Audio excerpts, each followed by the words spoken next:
දැන් කුඹුර ලෑස්ති කරලා තියෙන්නේ වපුරන්න. ඒ කියන්නේ බින්නැගුම හාල මඩ හීය හාල. ඒතකොට හානවට කුඹුරු භාෂාවේ හීය කියලා කියනවා. ඒක කරලා තියෙන්නේ දැන් තියෙන්නේ නියර මැටි තියෙන එක තමයි මේගොල්ලෝ කරන්නේ.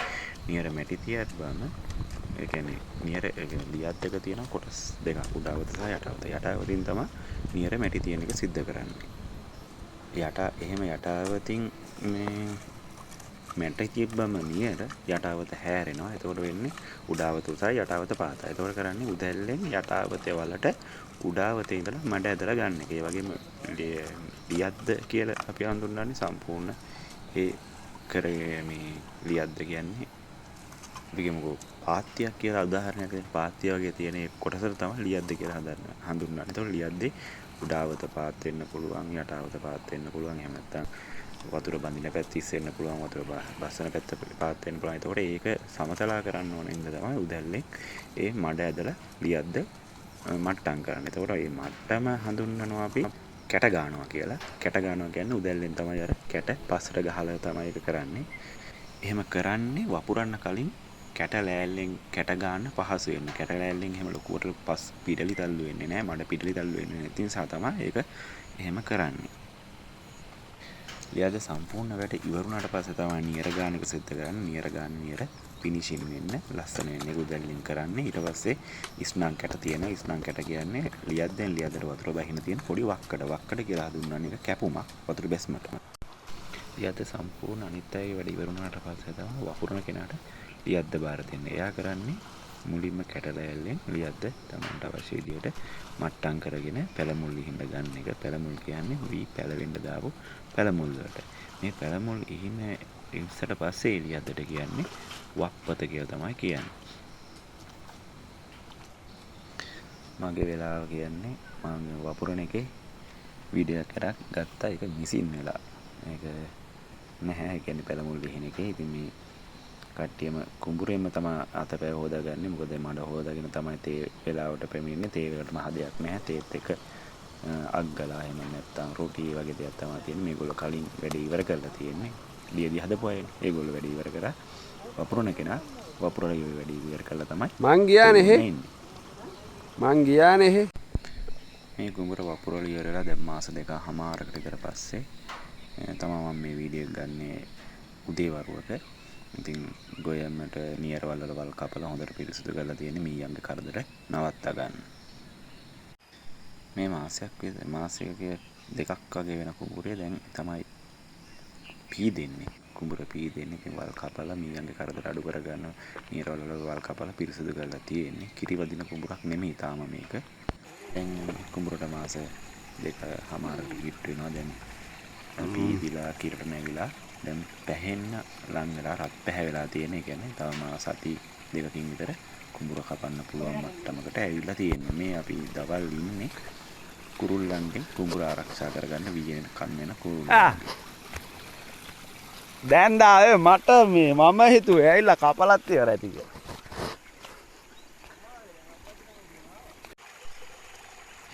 ගැමියන්ගේ පොරුද්දක් තියෙනවා නැකතක් කරගෙන ගොයන් කපන්න මුලින්ම ගොයන් අහුරු දෙක තුනක් කපලා පැත්තකින් තියෙන පුරුද්දක් ගැමියන් අතර තියෙනවා.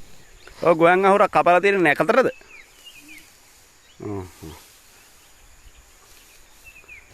එහෙම කපන්න හේතුව මුලින්ම අපි මේ කමත හදාගන්න. කමත හදාගන්න නම් සතිය විතර කලින් තමයි කමත හදාගන්න ඕනේ. ගොයන් කපන්න සතිය විතර කලින්. ඒකට තමයි මුලින්ම නැකතකට ගොයන් කපලා ඉවත් කරලා කමත පිළියෙල කරගන්න. ඒක පැත්තකින් මේ විදිහට ලෑලි දාලා ගොඩ ගහ ගැනීමක් සිද්ධ කරනවා.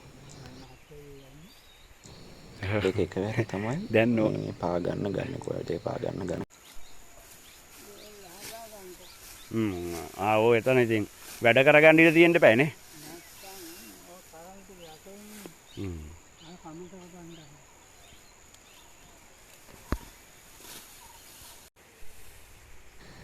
කමත හදනකොට කමතේ ප්‍රමාණය විතරක් නෙවෙයි ගොයන් කපා ගන්න. ඊට යාපද ලියදි වල මේ ගොයන් කපලා ඉවත් කරගන්න හේතුව මේ කමත මෙටි ගහනකොට ඒ ගොයන් ගස් යට වෙන්න පුළුවන් නිසා ඒ ලියදි වලත් ප්‍රමාණයක් කපලා ඉවත් කරගන්න.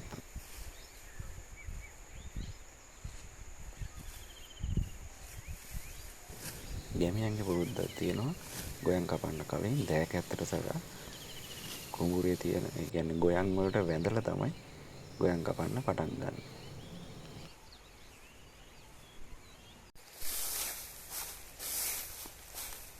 මේ මා විසින් පාරක් නිර්මාණය කරන්නේ මොකද මේ කමතට යන්න එන්න ලේසි වෙන්න. කුද වෙලත් ඉන්නේ.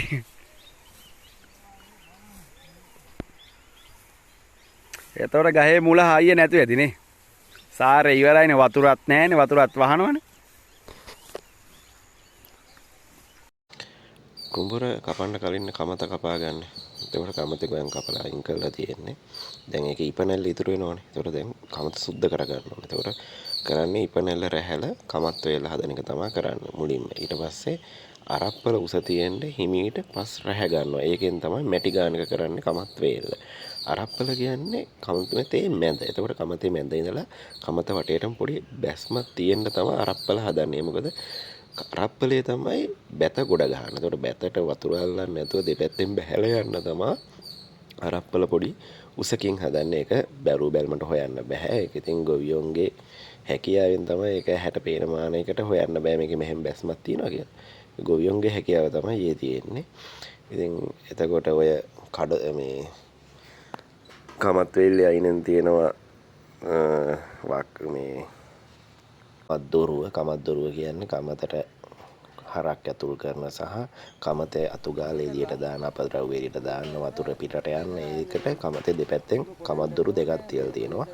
මේ කරන්නේ අර මැද හිමීට සැහැගෙන එකතු කරගන්න පස්සේදී කමත මැටි ගහන එක තමයි කරන්නේ. ඒතකොට මැටි ගහලා මැටි ගාන්නේ උදැල්ලෙන් සමහර කමත් තෙල්ද හොඳට පා ගන්න ඕනේ මුලින්ම මේ ඉපැනැල්ල තද වෙන්න. ඊට පස්සේ තමයි කමත් තෙල්ල ඔය විදිහට මැටි ගාගන්නේ.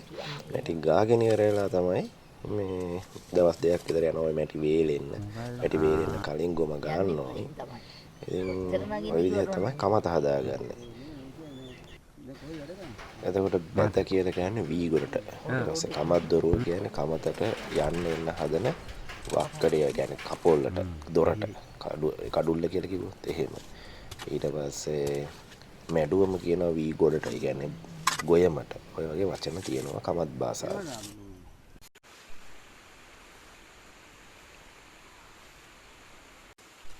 ඒ බෝලත්තේ මේවා මදි. මොනවාද?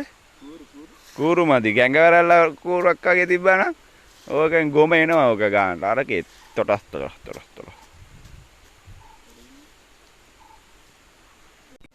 කමත මැටි ගහලා ඉවර වුණාට පස්සේ කරන්නේ කමතේ ගොම ගන්න. ඒක ගොම ගන්න ගොඩක් කරාට බෝලත්ත පාවිච්චි කරනවා. බෝලත්ත පාවිච්චි කරන්නේ මොකද මේ කොස්ස විදිහට අතින් ගන්න බෑනේ. කොස්සකින් ගන්නත් බෑ. ඒකට තමයි ওই ගංගවැරල්ල අලුබෝ වගේ ශාකවල මේ අතු යොදාගෙන ඒවා වේලලා කොළ ටික හරලා ඒ මඬුරු ටික තමයි අරගෙන මේ ගොම ගන්න. ඒ ගොම ගන්නේ වී වලට එහෙම නැත්නම් අත් දෙක හොදලා ගොම්බෙට ඊට දාලා එකතු වෙන එක වලක්ක ගන්න. අත් දෙක හොදා ගොම්බෙට ඊට දාලා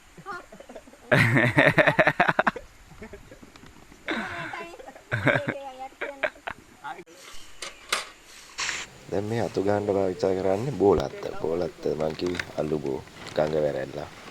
ඒ වගේ ශාක අතු අරගෙන ඒක වේලලා කොළ ටික අයින් කරගත්තා. මේක ඉතුරු වෙනවනේ මේ කූරු ටික විතරක්. මේ කියන්නේ අර දී කූරු ටික තියෙනවා. ඕකට කියන්නේ අපි අත් දෙක කමත් භාෂාවේදී කියන වචනයක් තියෙනවා ඉදල්ලතු කියලා. ඉදල්ලතු කියලා කියන්නේ අර කොළ හැලිච්ච නිකන් චූටි වී දඬු වලින් හැදිච්ච පොඩි අතු. ඔක ආවස්සනට වේලෙයිද? ඒකට ඉදල්ලතු කියන්නේ.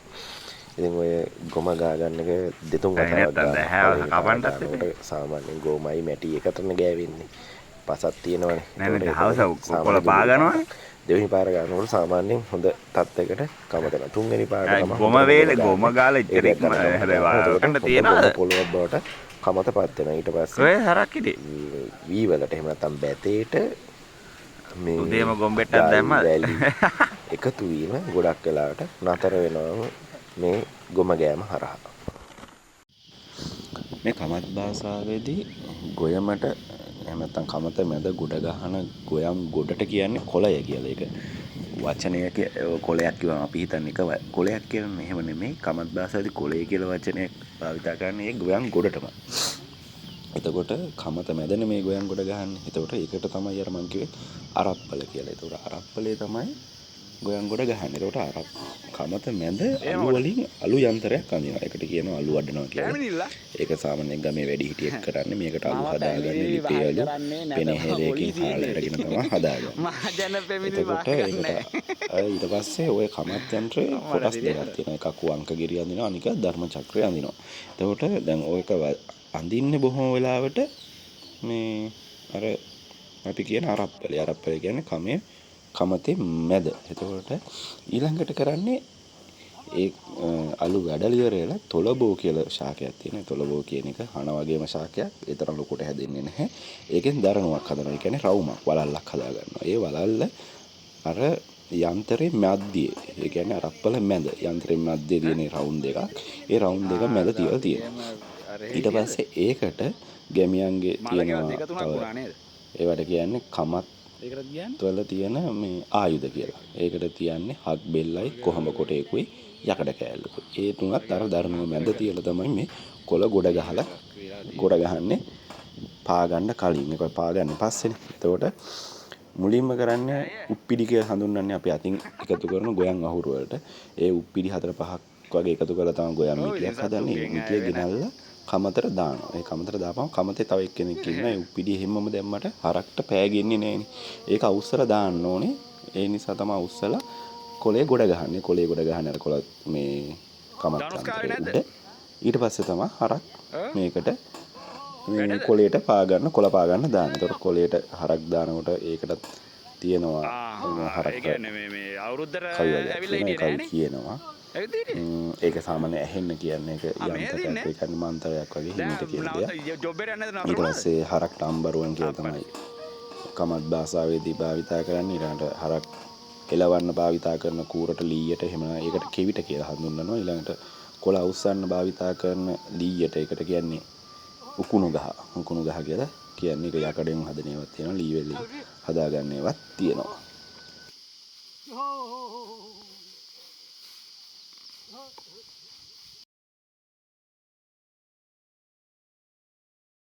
දවල්ටනේ හරක්ගෙන් කොළ පා ගන්න. එතකොට හරක්ට අවුව රස්නේ වැඩි වෙනකොට තමයි මේ වතුරේ ඉන්නේ සාමාන්‍යයෙන් ටිකක් වෙලාවකින් පැය විනාඩි 15 සැරයක් විතර මේ අම්බරුවන්ගේ එහෙම නැත්නම් හරක්ගේ මේ හරක්ට උෂ්ණත්වය වැඩිනේ. ඇඟ එතකොට සීතල කරනවා. ඊළඟට තව එකක් තමයි මේ දැන් ඔය ගොම සතා කියලා ගොම දාන්න නැහැ. ඒතර ගොම අල්ලලා අයින් කරන්න ඕනේ. ඒකට පිදුරු භාවිතා කරලා ඔය හරක් එලවන කෙනා විසින් ඉවත් කරනවා. ඒ හේතුව මොකද? ඒ නැත්නම් ඒ ගොම පෑගිලා අන්තිමේට බැතට එකතු වෙනවා. ඒ නිසා තමයි ගොම අයින් කරලා දාන්නේ.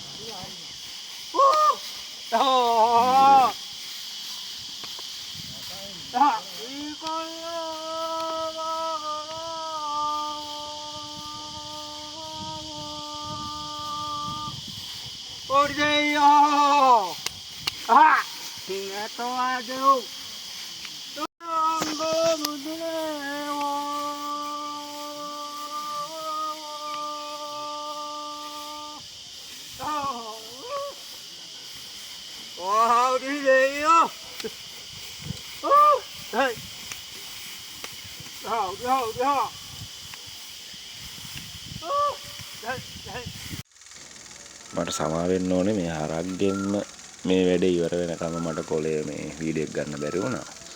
මම මේ දැන් කොලේ කඩන විදිය පොඩ්ඩක් වීඩියෝ කරේ. මේ තමයි දැන් මුලින්ම කොළ මුදුන් කරනවානේ. මුදුන් කරලා පෑගනකොට මේක හරක්ගෙත් කරන්නේ මේ විදිහ තමයි. හරක්ගෙන් පෑගුවත් මැෂින් එකේ පෑගුවත් දෙකම එක විදිහට කරන්නේ.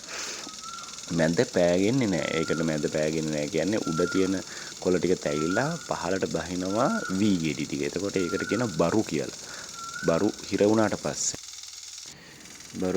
පස්සේ වී පෑගෙන්නේ නැහැ. ඊටු ටික කොලේ පෑගෙන්නේ නැහැ. ඒ නිසා බරු ඉවත් කරගන්න මැද කොලේ කඩලා යට වෙච්ච වී ගස් ටික ගන්න ගොයම එළියට අරන් අහපව් පා ගන්න ඕනක. හරක්ගෙන් කරත් මැෂින් එකේ කරත් ඒ විදිහම තමයි.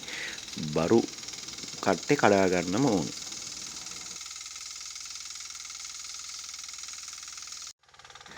මේ අතරේ මම තව දෙයක් පෙන්නන්නම්. දැන් හරක් ගන්නකොට නම් කමත් දොරුව විතරක් ප්‍රමාණවත් වෙනවා. ඉතින් මැෂින් එකක් ගන්න නිසා තමයි මේ කමත් වේලේ කට්ටයක් තියලා පිදුරු දාලා තියෙන්නේ. ඒ මැෂින් එකේ දෙතිවට කැරෙන නිසා.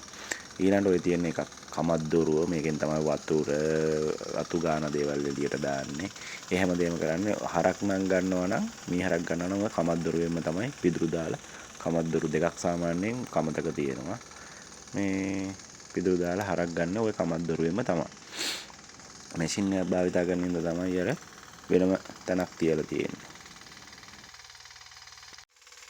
මහන්සිලා තමයි වීඩියෝ එකක් කරන්න සෑහෙන අමාරුයි මේ වීඩියෝ එක ගොඩ දාගන්න. දැන් මේ දේවල් ගොඩක් දේවල් නැති වෙලා තියෙන. ඒ නිසා තමයි මම සෑහෙන කාලෙකින් වීඩියෝ එකක් ගේන්න වෙලා තියෙන්නේ. ඒ හේතුව නිසා මේ ඒ අතරේ මට සපෝට් එකක් දෙන්න. සබ්ස්ක්‍රයිබ් බාරක්, ලයික් එකක්, කමෙන්ට් එකක්, ෂෙයා එකක් දාගෙන යන්. ඒක මට පොඩි ලොකු උදව්වක් වෙනවා. ඉතින් මට පුළුවන් වෙලාවට මම වීඩියෝස් ගේනවා. ඒ කියන්නේ කරන්න යන කන්ටෙන්ට් එකත් එක්ක ටිකක් වීඩියෝස් අඩුයි. ඒකට සමා වෙන්න. යන ආර්ථිකෙත් එක්ක රටේ දියුණුවත් එක්ක ඒවා වියකෙන නිසා තමයි මේ වීඩියෝ අඩු. අයබ්‍රෝ හම්බ වෙමු හොඳ වීඩියෝ එකකින්. තාම මේ වීඩියෝ එකේ පොඩි කොටසක් විතර තියෙනවා. ඒ ටිකත් බලන්න. මොකද මේ කමතේදී සහ ඔය මේ වී වගාවේදී යොදා ගන්න උපකරණ ටිකේ වීඩියෝ එකත් අගට තියෙනවා. ඒ ටිකත් ඔයගොල්ලෝ ওই විදිහටම බලාගෙන යන්න.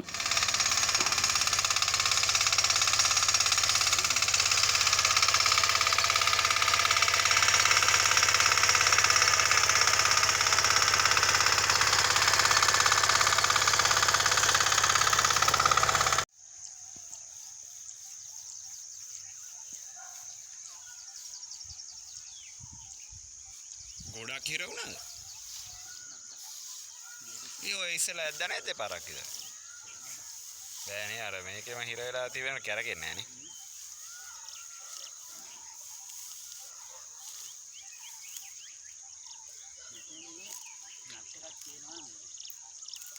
ආරේ වැටෙන්නේ නැතේ. ඕ දෙක ගැලවිලා ඉන්නේ.